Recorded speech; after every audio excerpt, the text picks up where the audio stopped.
Kita beralih ke kabar lain pemirsa, dua tersangka penganiayaan berat terhadap Kristalino David Ozora alias David menjalani rekonstruksi kasus di Jakarta Selatan. Mereka meragakan 40 adegan kekerasan tanpa didampingi satu lagi pelaku yang berinisial AG.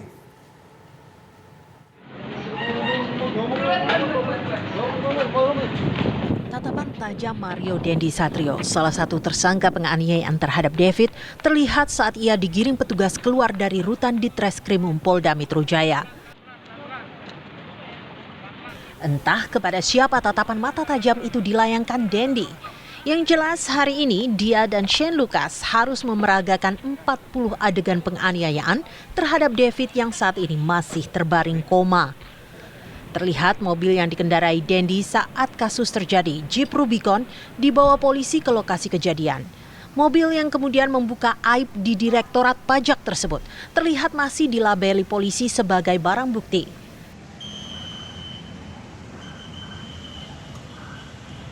Tak berapa lama, rombongan tiba di Komplek Green Permata Ulu Jami, Pesanggerahan, Jakarta Selatan. Dalam rekonstruksi ini hanya dua tersangka yang hadir mengikutinya, yaitu Dendi dan Shane. Sementara satu pelaku lagi, yaitu AG, tidak mengikuti rekonstruksi dan diperankan seorang pengganti.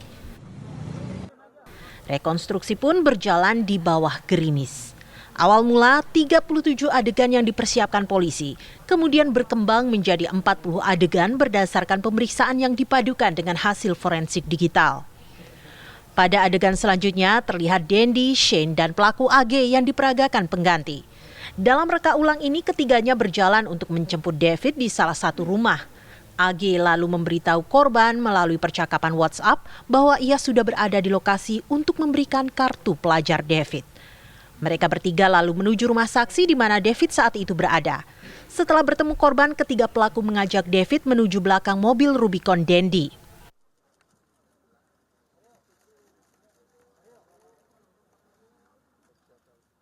Terlihat Dendi merangkul David dan membawa korban ke tempat Rubicon Dendi terparkir. Disinilah detik-detik penganiayaan terhadap David terjadi. Di tengah obrolan yang memanas, satpam komplek mendatangi mereka. Setelah satpam berlalu, Shane kemudian memantau keadaan sekitar untuk memastikan penganiayaan terhadap korban tidak diketahui. Selanjutnya, kejahatan Dendi pun ditingkatkan dengan memerintahkan David untuk push up 50 kali. Namun David tidak mampu menyelesaikan perintah itu, kemudian David pun terduduk. Dendi lalu mencontohkan push up pada David. Semua kejadian disaksikan AG dan Shane. Silakan, Iden, siapa?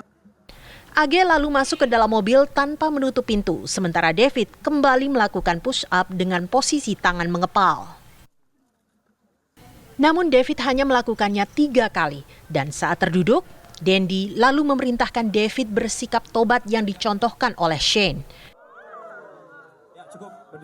AG terlihat menyaksikan semua peristiwa biadab di hadapannya itu sambil merokok.